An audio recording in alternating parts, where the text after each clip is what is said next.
Bonjour à toutes et à tous, mesdames et messieurs, et bienvenue dans cette nouvelle vidéo. Donc j'espère que tout va bien pour vous, bien évidemment. Et aujourd'hui, du coup, j'aimerais parler d'un sujet un peu plus perso, parce que c'est vrai que souvent on fait un peu des vidéos sur Twitch, des conseils de streamers ou des rediffusions. Ça tourne pas mal autour de Twitch, et là je me suis dit, on va faire un truc plutôt un peu personnel, en tout cas des trucs un petit peu du vécu que j'avais au lycée. On va traiter de 4 erreurs du coup que j'avais faites au lycée. Alors du coup pour moi c'est plutôt des erreurs ou en tout cas des trucs que je m'en suis rendu compte il y a pas longtemps. J'aurais aussi un petit conseil bonus, en fait c'était un truc que je vais mettre aussi dans la vidéo mais c'est pas une erreur, c'est plus une sorte de mini conseil ou un truc que j'avais vu et du coup je trouvais ça intéressant de le mettre aussi. Donc on est parti. Première erreur que j'ai faite du coup. Dire oui tout le temps et à tout le monde. Alors du coup ça je le fais encore assez souvent aujourd'hui parce qu'en fait souvent c'est ma famille ou mes amis un peu proches qui me demandent des trucs et du coup j'ai du mal à leur dire non. Surtout ma famille, je sens que je suis un peu obligé de les aider ou de faire des trucs. Mais je dis quand même moins oui qu'avant à tout. Donc faut savoir que vraiment avant, on pouvait me demander n'importe quoi. Et à chaque fois, je disais oui. Donc quand je dis oui, ça peut être aussi bien pour faire des soirées, des trucs ou juste aider. Mais en tout cas, je considère dans tout ça des trucs que j'ai pas envie de faire et je disais quand même oui pour faire plaisir aux autres. Genre en fait, on va dire un peu t'es trop gentil et tu passes ton temps à aider les autres. Et du coup, t'as moins de temps pour toi, t'as moins de temps pour ce que tu veux faire, ce que t'aimes vraiment. Et au final, bah, tu passes beaucoup de temps à satisfaire le besoin des autres. Si les gens ils disent que t'es égoïste alors que ils demandent de satisfaire leurs besoins à eux, c'est plutôt eux qui sont égoïstes parce qu'ils te laissent pas tranquille. Donc du coup, j'avais vu une phrase aussi qui résume assez bien. En disant non, votre oui prend de la valeur. Mais si vous dites non à certains trucs et que des fois vous dites oui, bah, les gens ils auront ils prendront plus en considération votre oui que si vous dites tout le temps oui. Et du coup, pareil, en gros, si vous fixez vos limites, à force, bah, les gens ils vont commencer à les respecter. En fait, les gens vont voir que vous accordez de la valeur à votre temps, et donc, ironiquement, ils vont plus le respecter que si vous dites tout le temps oui. Deuxième erreur, qui ressemble un peu au conseil de premier du coup, mais ça peut être, c'est un peu un complément. Donnez du temps à ceux qui veulent prendre votre temps vraiment tout le temps, dès qu'ils peuvent. Exemple typique, t'as une minute, t'as 30 secondes, tu peux juste faire ça, il y en a pour 2 minutes vraiment. Et au final, tu te retrouves à faire un truc, t'en as pour une demi-heure, trois quarts d'heure, une heure. C'est un petit appel qui part directement sur des trucs super longs. Donc du coup, c'est super chiant parce que vous, de base, avec bah, déjà, soit vous avez envie de faire un truc, soit vous avez pas juste 1 ou 2 minutes comme indiqué. Et vous vous retrouvez à soit faire du coup un appel par exemple, un truc qui dure 1 heure ou aider quelqu'un qui dure 1 heure au lieu de 5 minutes. Bah déjà, c'est super chiant. Donc petit conseil, parce que moi petit avant je n'osais pas dire non en mode je veux quitter l'appel, j'ai autre chose à faire, machin, on a discuté mais je peux faire autre chose. Donc maintenant ce que je fais, c'est que j'essaye, si je dois y aller, que ça prend trop de temps et que genre le mec il me raconte sa vie, machin, et que je dois y aller quoi. Enfin genre moi je veux bien discuter et tout mais des fois je dois faire autre chose. Bah du coup faut dire que vous avez quelque chose à faire dès le début. Par exemple vous faites un appel, je dis ouais j'ai que 5 à 10 minutes. Moi j'ai essayé ça récemment mais le problème c'est que je disais ça mais au final je restais plus quand même. Et vraiment vous dites que vous avez pas beaucoup de temps. Comme ça la personne est obligée d'aller droit au but, de tout dire bien comme il faut et de pas prendre votre temps inutilement. Donc vous dites j'ai que 10 minutes pour faire ça, 5 minutes pour faire ça, donc vas-y je te donne 5 minutes, tu m'expliques, on parle, etc. Mais après vous dites ok je dois y aller machin, ou j'ai un truc à faire, ou j'ai un autre appel à prendre, voilà, vous inventez une excuse, ou alors ça peut vraiment être vrai du coup, ou vous avez vraiment un truc important à faire mais c'est pas forcément ça, mais voilà, vous dites un truc. Si vous faites laisser faire, vraiment moi je me retrouvais, bah, il y a encore pas longtemps, il y a 1 ou 2 mois, le mec il m'a vraiment dit ouais j'en ai pour 5 minutes à montrer un Minecraft ou je sais plus quoi. Et il m'a tenu pendant 1h30. Et après, j'avais pas vu, donc de 10h à 11h30, je suis resté en appel. Et vraiment, bah, j'avais niqué ma matinée juste pour ça, alors que ça prenait 5 minutes, quoi. Et donc, vraiment, bah, j'ai envie de faire plein de choses et tout. Et du coup, j'ai perdu beaucoup de temps juste pour cette personne. Et des fois, si vous avez vraiment pas envie de faire un truc, vous dites juste non. Donc, ça revient un peu au premier. Mais même si c'est un peu compliqué, n'hésitez pas à le faire progressivement. Si vous dites tout le temps oui, comme moi, à faire de temps en temps dire non, parce que si vous faites tout d'un coup, vous dites non d'un coup à tout, les gens vont trouver peut-être un peu chelou. Et vous faire progressivement. Ce sera peut-être un peu inconfortable au début, mais vous verrez, vous gagnerez du temps et après, vous serez plus épanoui comme ça. Troisième erreur, écoutez les autres et surtout écoutez leur avis négatif. Aïe aïe aïe, attention chance, c'est là, c'est le plus dangereux de tous.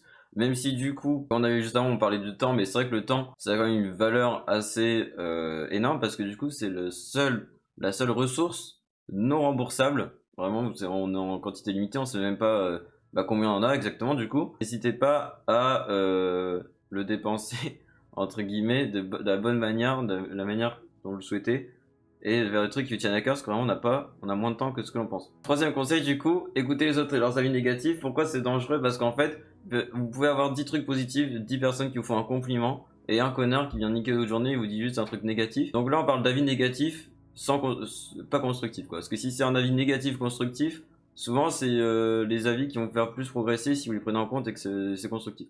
Mais juste des avis négatifs ou des trucs en mode ouais tu peux pas faire ça, t'en es incapable, t'es nul, bon voilà vous voyez le genre, ou toute autre chose. Et ben en fait, même si vous avez que un seul truc sur 10 choses dans une journée, bah vous allez retenir la seule chose négative, la répéter. Moi vraiment je faisais ça tout le temps, je la répétais dans la tête. Et à force de répéter, bah en plus c'est comme une sorte de petite histoire et vous allez l'intégrer comme vérité. Donc si un mec vous dit ouais t'es pas capable de faire une chaîne YouTube, de te lancer sur Twitch, ça va jamais marcher, tu commences à te répéter, bah du coup ça va vraiment se produire au final parce que du coup tu vas l'intégrer comme vérité et après ton cerveau va faire en sorte que ça arrive. Donc petite technique, si vous avez quelqu'un vous dit un truc négatif, vous pouvez essayer de transformer en compliment ou en chose inverse. Exemple, on vous dit t'es nul ou t'y arriveras pas, bah du coup dites-vous que cette personne dit implicitement que vous en êtes capable et que vous êtes assez fort pour le faire. Juste que soit elle est jalouse, soit elle se rend pas compte qu'elle vous fait du mal. N'hésitez pas à utiliser la technique inverse, comme ça pourra encore plus vous booster. Et limite, plus vous avez de haters, plus ça veut dire que ça marche, et donc qu'il faut continuer. Enfin, que ça marche ou que vous êtes sur la bonne voie, quoi. Également, si une sorte de situation que j'avais vue, que tu te penses capable de le faire ou non, tu auras quand même raison. Donc en gros, si vous dites, ouais, par exemple, je suis pas capable de lancer un serveur Minecraft, et ben, à force de vous le répéter, ça deviendra vrai. Alors que c'est vraiment la même chose. Si vous dites ouais je suis capable de faire le serveur Minecraft, vous allez déployer des ressources, des trucs limite inconnus, vous surpasser, vous allez peut-être pouvoir réussir à le faire finalement. Donc dans tous les cas vous aurez raison. Et donc faites bien attention à ce que vous intégrez comme vérité aussi comme pensée. Parce que vraiment, des fois on se limite à des pensées, à des trucs que les gens ils nous ont dit, au final on se rend compte que c'est totalement faux et qu'on peut aller beaucoup plus loin que ce que l'on pense. Quatrième conseil du coup, le téléphone, vraiment je sais pas vous mais moi les notifications je ne peux plus du tout en entendre. Vraiment j'ai mis mon téléphone, je vous dis personnellement, j'ai mis mon téléphone sur silencieux, j'ai coupé toutes les notifications sauf les messages et téléphone, donc je vois juste le bandeau, mais même j'ai tout mis en mute, sauf quand j'attends un appel un peu important ou un truc, je mets le son. Mais sinon je le mets jamais parce qu'en fait avant je mettais toujours les notifs et dès que je faisais par exemple un devoir, tac, le téléphone sonne, on va regarder, que tu commences à répondre, tac tac tac, tu reposes, et oh tiens, tu as envoyé un message, du coup il te répond. Tu repères du temps, au final t'as passé 1 heure sur ta fiche, t'as rien fait, t'as vraiment travaillé 5 minutes. Donc déjà tu peux passer 3 heures à faire un truc que t'aurais pu faire en une demi-heure sur tes devoirs, tu vas te dire ouais j'ai travaillé énormément alors qu'en fait t'as rien fait, t'aurais pu le faire beaucoup plus vite. Et en plus, j'avais vu un truc qui disait que dans une vidéo, dès qu'on est déconcentré, eh ben on va mettre 21 minutes à se réconcentrer pleinement sur la chose. Donc c'est assez énorme, c'est vrai que c'est assez difficile de tout se couper. Donc moi vraiment j'étais dans les paramètres autorisation de notifier, j'ai tout enlevé.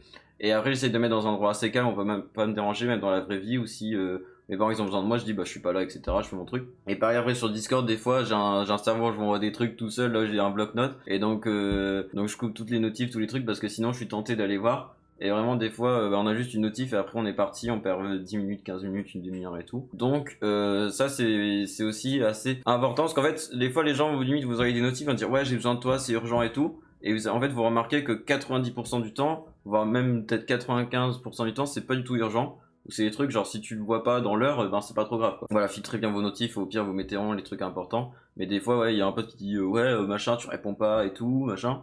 Et au final, bon, c'est pour un truc à la con, ça aurait pu attendre 3 heures de plus. Ou, enfin, je veux dire, si j'avais pas répondu, si j'ai pas répondu dans l'heure, et ben, c'est pas non plus ultra grave. Donc, bon, après, ça avance, c'est comme vous voulez, mais moi, personnellement, donc, depuis que j'ai coupé les notifs, au moins, là, je peux faire des trucs, plus de trucs, dans le même laps de temps et être moins déconcentré. Et du coup, bah, limite, vous pouvez prendre des petits créneaux, tac, vous prenez, moi, c'est ce que j'essaye de faire un petit peu. Par exemple, Twitter, Instagram, maintenant, pour répondre aux commentaires ou aux trucs, bah j'y vais tous les jours à 18h une fois et j'essaie de me limiter à une fois ou deux max et pour pas perdre trop de temps.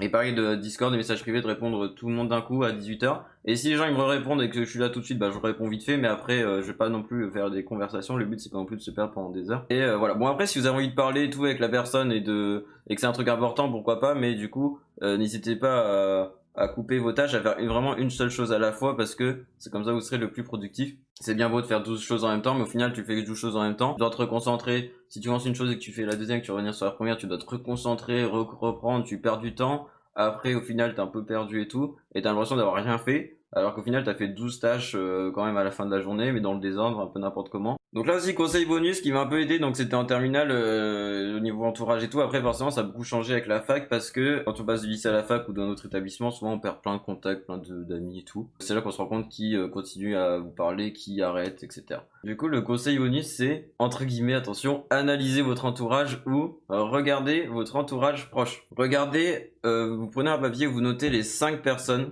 avec qui vous passez le plus de temps. Pourquoi? Parce qu'en fait, j'avais vu une autre phrase qui disait vous êtes la moyenne des 5 personnes que vous côtoyez le plus. Pourquoi? Parce qu'en fait, depuis la préhistoire, pour survivre, on imite tout le temps. Quand on est enfant, on imite nos parents par exemple, on fait plein de trucs, on essaye d'imiter un maximum pour parce qu'on se dit s'il fait comme ça veut dire que c'est bien fait et tout. Donc en fait, on continue à faire ça après et vraiment on imite nos amis, leur façon de parler, leur façon de faire, s'ils travaillent beaucoup, s'ils font n'importe quoi, on va faire pareil. Et ça va être pareil aussi avec la famille proche, etc. Donc regardez bien votre entourage. Si vous êtes satisfait, tant mieux. Si vous trouvez qu'il y a un truc qui va pas ou vous avez un truc à améliorer, par exemple vous êtes trop négatif, et ben c'est peut-être à cause de votre entourage. Si vous avez beaucoup de personnes négatives dans votre entourage, vous allez avoir tendance à penser comme eux. Si vous êtes entouré de personnes positives ou de personnes qui veulent faire des trucs qui leur plaisent, etc. Vous avez des mêmes centres d'intérêt, bah du coup vous allez progresser ensemble. Et donc c'est pour ça que je trouve que c'est très important de un peu regarder son entourage, etc.